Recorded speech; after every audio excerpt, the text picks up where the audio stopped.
여러분, 복사해서 붙여넣기라는 말을 들어보신 적 있으시죠? 지금 이 순간, 마치 한국의 서울을 그대로 복사해서 붙여넣은 듯한 도시가 실제로 만들어지고 있다고 합니다. 도로 위를 달리는 자동차는 한국인이라면 모두 아는 현대와 기아 그리고 제네시스이며, 거리를 채운 간판은 온통 한글이고 도심엔 한국식 아파트가 줄지어 들어서 있습니다. 초등학교에선 한글로 받아쓰기를 하고 삼각김밥은 국민 간식이 됐으며 심지어 어르신들까지도 젓가락질을 배우고 있습니다. 그런데 이쯤에서 더 놀라운 사실, 이 모든 건 광고도 마케팅도 정부 간 외교도 아니었습니다. 그 누구도 강요하지 않았습니다. 사람들은 스스로 선택했고 자발적으로 서울처럼 살기로 결정한 것이었습니다. 지금도 그곳은 멈추지 않고 변화하고 있습니다. 누군가는 말합니다. 여긴 진짜 서울보다 더 서울 같다. 도대체 무슨 일이 있었던 걸까요?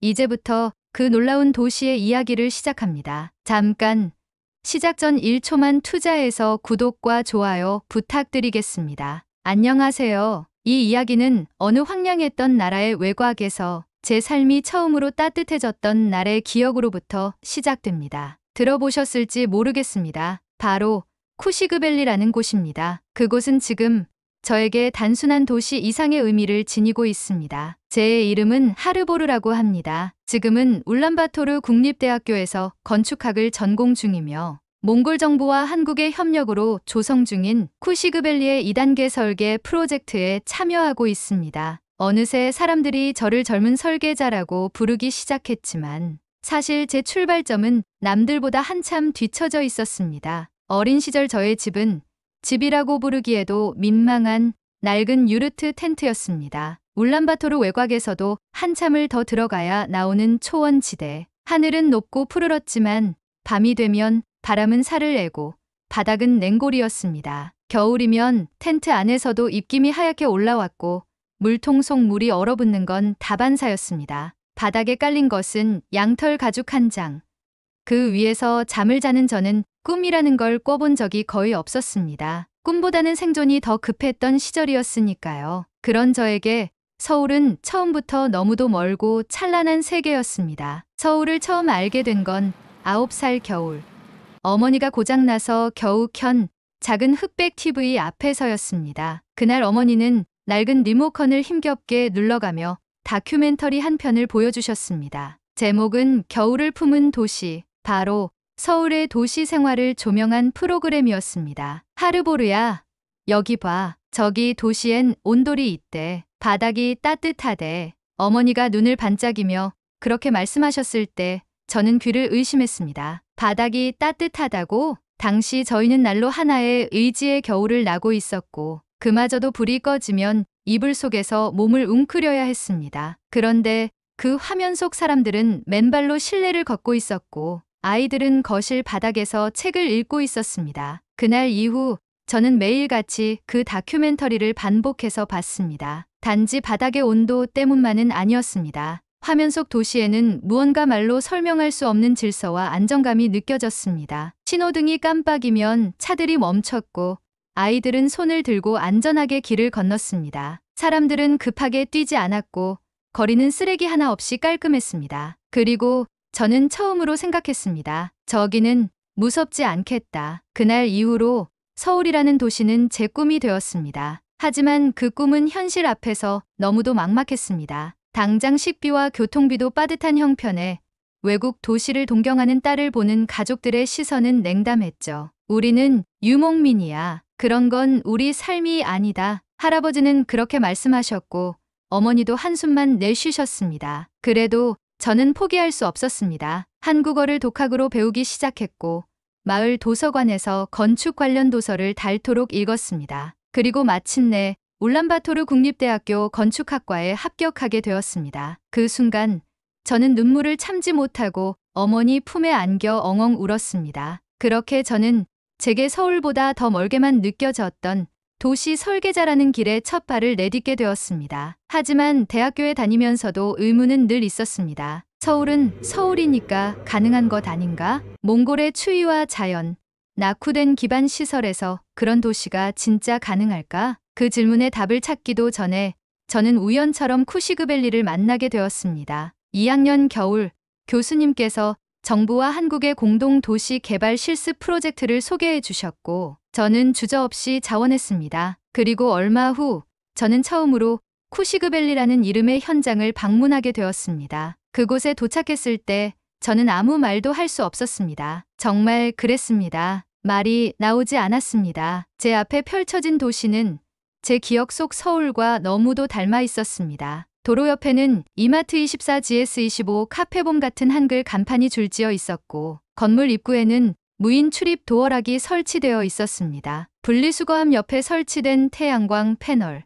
도서관 옆에 조용히 흐르던 정수, 연못, 어린이 놀이터에 깔린 충격 흡수 매트까지. 가장 놀라웠던 건 바닥이었습니다. 9살 시절 어머니와 함께 보던 그 온돌, 그 따뜻한 바닥이 정말 제 발 아래 깔려 있었던 겁니다. 그 순간 어린 시절 제 머릿속을 가득 채우던 서울의 이미지는 허상이 아니었다는 걸 깨달았습니다. 그것은 실현 가능한 기술이었고 구현 가능한 철학이었으며 결국 제 손으로도 만들 수 있는 구조물이었습니다. 이제는 더 이상 서울이니까 가능한 일이라고 변명하지 않기로 했습니다. 쿠시그밸리는 분명 몽골 땅 위에 존재하고 있었고 그 안에서 아이들은 웃고 있었으니까요. 그날 저는 결심했습니다. 나도 이 도시의 설계자가 되겠다. 아니, 이 도시를 넘어 더 많은 사람들의 삶을 바꾸는 공간을 만들고 싶다. 그 결심은 제 인생의 터닝포인트가 되었습니다. 하지만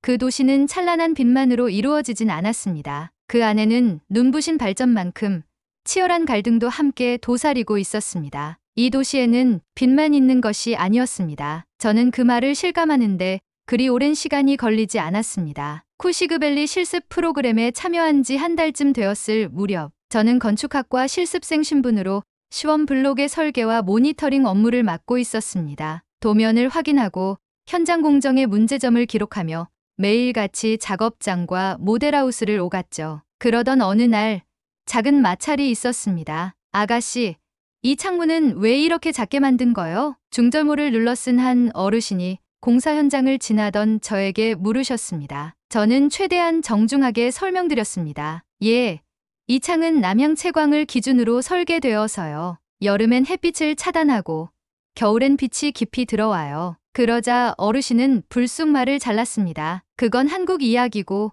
여긴 몽골이요. 그 말이 묘하게 가슴을 찔렀습니다. 사실 서울처럼 설계하고 싶다는 열망이 컸던 저는 자연스럽게 그 도시를 기준 삼아 도면을 그렸습니다. 하지만 어르신의 말처럼 여긴 몽골이었습니다. 기후, 문화, 생활 습관까지 다른 이 땅에 서울의 해답을 그대로 들여오는 것이 정답일 수 있을까요? 며칠 뒤 열린 주민 대상 설명회에서도 비슷한 분위기가 이어졌습니다. 발언대에 선 한 중년 여성은 이렇게 말했습니다. 왜 한글 간판만 있습니까? 몽골어 간판은 왜 작게 써놨습니까? 여기가 서울입니까? 울란바토르입니까? 분위기는 점점 가열되었습니다. 몇몇 어르신들은 도시 곳곳에서 한국 브랜드가 너무 많아져 문화 침투가 아니냐는 우려도 제기하셨습니다. 저는 속으로만 변명했습니다. 그게 아니에요. 이건 그저 삶을 조금 더 편리하게 만들기 위한 선택일 뿐이에요. 하지만 그런 마음을 쉽게 꺼내놓을 수 없었습니다. 그 말이 또 다른 오해를 낳을까 두려웠기 때문이죠. 그날 밤 저는 쿠시그밸리 공원 한쪽 벤치에 앉아 조용히 생각에 잠겼습니다. 제 어린 시절을 돌아보았습니다. 발이 시리던 겨울, 양털 가죽 위에서 떠올린 도시의 따뜻함, 그리고 그 도시를 닮은 이곳. 그런데 지금 그 도시의 온기를 나누려는 제 마음이 누군가에게는 위협이 되고 있다는 사실이 너무도 혼란스러웠습니다. 혹시 제가 정말 누군가의 삶을 빼앗고 있는 걸까요? 바로 그날 저에게 또 한 사람의 전환점이 되는 인물이 나타났습니다. 정윤수 팀장님이었습니다. 한국에서 파견된 도시 설계 전문가이자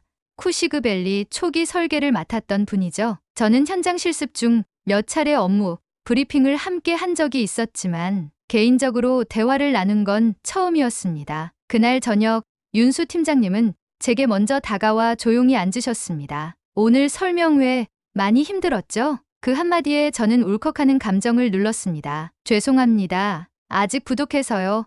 더 잘 설계했어야 했는데 그는 고개를 저으며 말했습니다. 하르보르 씨, 그건 당신 잘못이 아닙니다. 설계의 문제가 아니라 방향의 문제죠. 우리 팀은 서울에서 해온 방식을 이곳에 적용했습니다. 그런데 시간이 지나면서 저도 깨달았습니다. 도시는 단지 효율적인 구조가 아니라 그 지역 사람들의 기억과 습관으로 만들어진다는 걸요. 그날 팀장님은 처음으로 자신의 실수도 털어놓으셨습니다. 초기에는 서울 판교의 스마트시티 구조를 그대로 이식하려 했다고 하셨습니다. 하지만 입주가 시작되면서 생각보다 많은 부분이 어긋났다는 걸 깨달으셨다고요. 예를 들어 주민들의 선호에 따라 지하 주차장보다 집 앞 평지에 차를 세우는 일이 더 많았고 온돌난방도 과열로 인한 불편을 겪는 일이 잦았습니다. 즉, 시스템은 같아도 사람은 다르다는 거죠. 그때 제가 처음 들은 말이 있었습니다. 복제는 기술이지만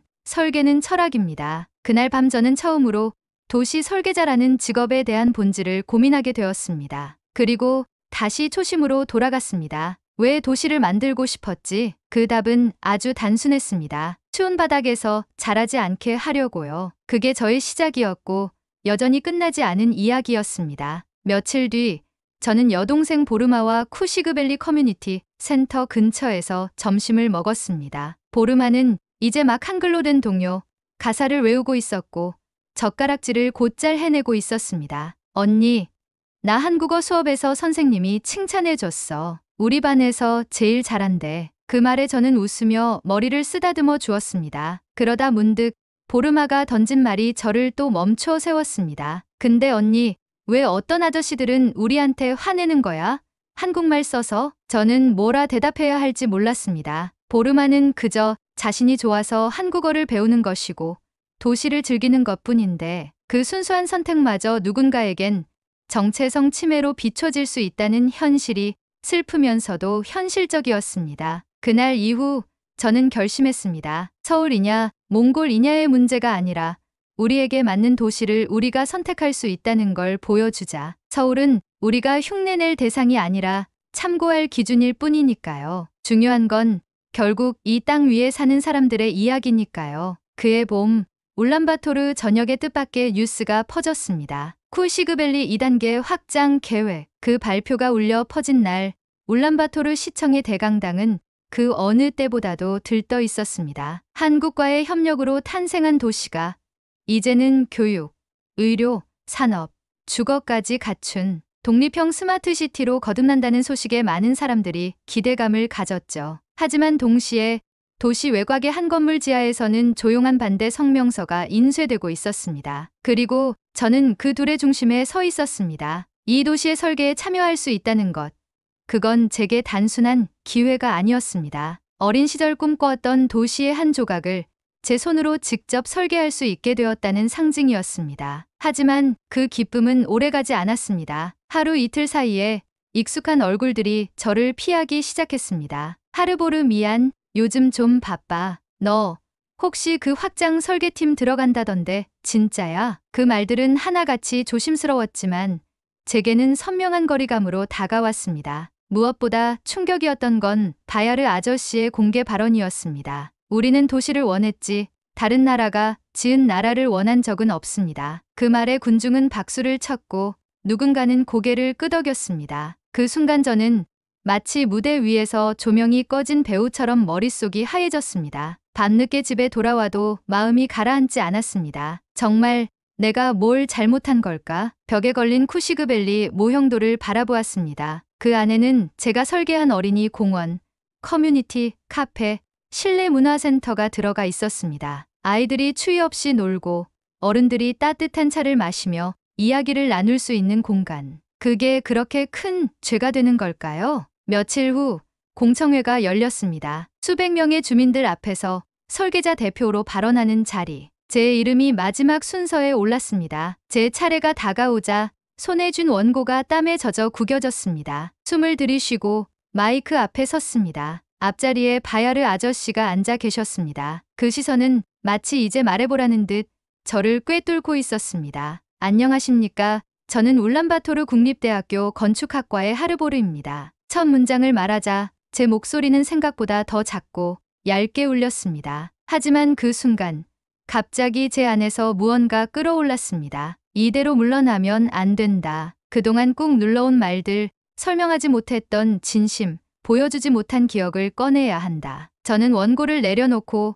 고개를 들었습니다. 저는 이 자리를 빌려 제 이야기를 들려드리고 싶습니다. 제 이야기는 이 도시보다 훨씬 오래됐고 이 프로젝트보다 훨씬 깊습니다. 사람들이 조용해졌습니다. 저는 울란바토르 외곽, 매우 낡은 텐트 안에서 자랐습니다. 겨울이면 발이 얼고 물이 얼고 마음도 얼었습니다. 그런 저에게 어머니는 오래된 TV로 서울이라는 도시를 보여주셨습니다. 맨발로 뛰노는 아이들, 따뜻한 바닥, 쓰레기 없는 거리. 그곳이 어떤 이상향처럼 느껴졌습니다. 제 눈가가 뜨거워졌습니다. 하지만 말을 멈출 수는 없었습니다. 그래서 저는 도시를 설계하는 사람이 되기로 마음먹었습니다. 누구나 따뜻한 바닥 위에서 잠들 수 있는 도시를 만들고 싶었어요. 그러면 우리 아이들이 저처럼 춥고 무섭지 않게 자랄 수 있을 것 같았거든요. 한쪽에서 물을 마시던 사람이 컵을 멈췄습니다. 뒤쪽에서는 소리 없이 누군가 울고 있었습니다. 쿠시그벨리는 그 시작이었습니다. 서울을 그대로 옮겨오고 싶었던 건 아닙니다. 서울을 참고서로 삼고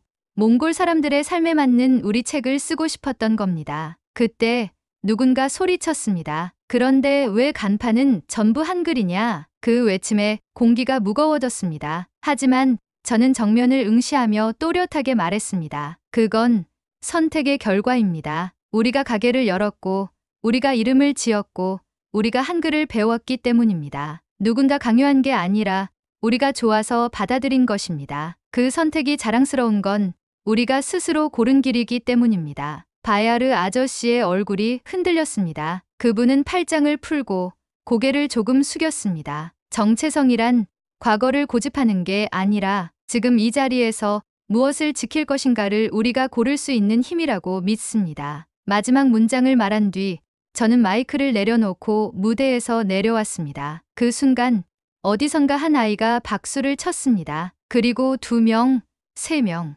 공청회장은 조용히 일어나는 박수로 채워졌습니다. 크지도 요란하지도 않았지만 저는 그 박수 속에서 어떤 용서를 들은 듯한 기분이 들었습니다. 밤이 깊어갈 무렵 휴대폰에 진동이 울렸습니다. 바야르 아저씨라는 이름이 떴습니다. 하르보르야, 오늘 말 잘 들었다. 아주 잘했다. 그 말은 울컥한 숨소리로 이어졌고 그 뒤엔 짧은 한마디가 따라왔습니다. 너는 우리 도시를 만든 거야. 서울이 아니라. 저는 그 말을 듣는 순간 눈물을 참을 수 없었습니다. 제가 만든 건 건물도 도로도 아닌 우리가 살고 싶은 도시의 가능성이었구나. 봄이 다시 왔습니다. 툴강의 얼음이 녹고 바람에 실린 먼지 대신 꽃향기가 도시에 퍼지는 계절입니다. 쿠시그벨리에도 또 하나의 봄이 찾아왔습니다. 하지만 이번 봄은 예전과는 사뭇 달랐습니다. 이제 저는 쿠시그벨리 2단계 설계의 최종 책임자로서 매일 도시를 누빕니다. 어린 시절 그토록 동경하던 서울의 그림자 안에서 이제는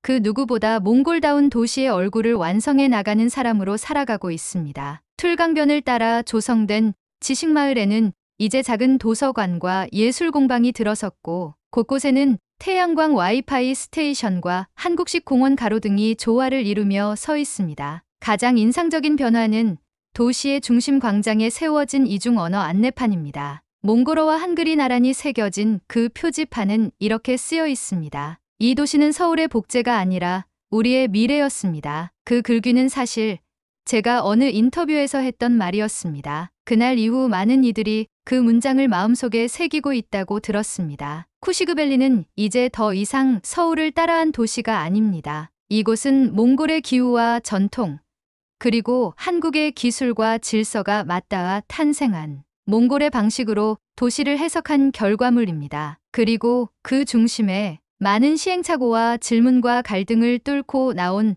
사람들이 서 있었습니다. 며칠 전이었습니다. 여느 때처럼 설계실에서 일하고 있던 저에게 반가운 손님이 찾아왔습니다. 작은 손을 흔들며 뛰어온 소녀, 보르마. 이제는 13살이 된 제 여동생입니다. 언니, 나 오늘 한국어 말하기 대회 1등 했어. 상장 보여줄까? 그 아이의 목소리엔 행복이 담긴 듯 했습니다. 저는 고개를 끄덕이며 그녀를 안았습니다. 정말 잘했구나. 우리 보르마, 대단해. 그 순간 저는 다시 한번 이 도시를 만든 이유를 떠올렸습니다. 그녀가 따뜻한 교실에서 수업을 듣고 젓가락을 익숙하게 쥐고 급식을 먹고 한글과 몽골어를 함께 배우며 자신 있게 자기 이야기를 할 수 있는 곳. 그게 바로 제가 만들고 싶었던 도시였습니다. 그리고 그날 밤 저는 바야르 아저씨의 집을 찾았습니다. 그분은 이제 마을 공동체 어르신으로 여전히 큰 영향력을 가지고 계십니다. 오랜만에 뵌 아저씨는 옛날보다 훨씬 부드러운 인상을 지니고 계셨습니다. 잘 왔구나. 여긴 여전히 추워. 아저씨는 커피를 내려주시며 웃으셨습니다. 너한테는 따뜻한 바닥이 있으니 다행이지. 우리는 한동안 조용히 창밖을 바라보았습니다. 툴강 위를 날아가는 새들,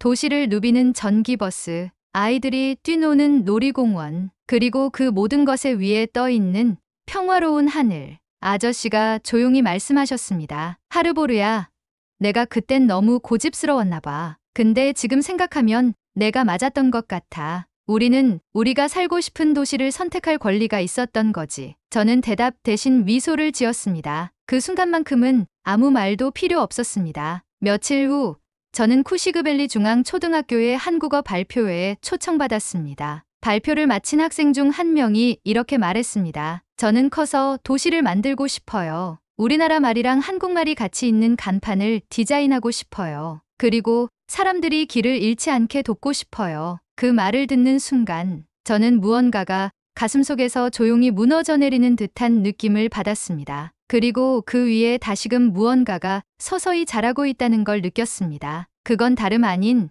희망이었습니다. 이제 쿠시그밸리는 매년 수천 명의 방문객이 찾는 몽골식 스마트 도시의 모델이 되었고 한국의 기술과 몽골의 문화를 접목한 협력 사례로 UN 보고서에도 실리게 되었습니다. 사람들은 종종 묻습니다. 서울을 꿈꾸던 당신이 결국 몽골의 도시를 만들게 되었네요. 어떤 기분이세요? 그럴 때마다 저는 조용히 대답합니다. 저는 도시를 만든 게 아닙니다. 사람들이 추위를 두려워하지 않아도 되는 삶을 만든 겁니다. 그 추위 속에서 따뜻함을 지키고자 했던 우리들의 선택이 이곳을 만든 겁니다. 오늘 준비한 사연은 여기까지입니다. 여러분, 오늘의 사연 어떠셨나요? 여러분의 생각을 댓글로 들려주세요. 세상을 조금 더 따뜻하게 만드는 이야기는 바로 여기서 시작될지도 모릅니다. 이 이야기가 마음에 닿았다면 구독과 좋아요로 함께해 주세요. 여러분의 한 번의 클릭이 또 다른 이야기를 이어가는 큰 힘이 됩니다. 감사합니다.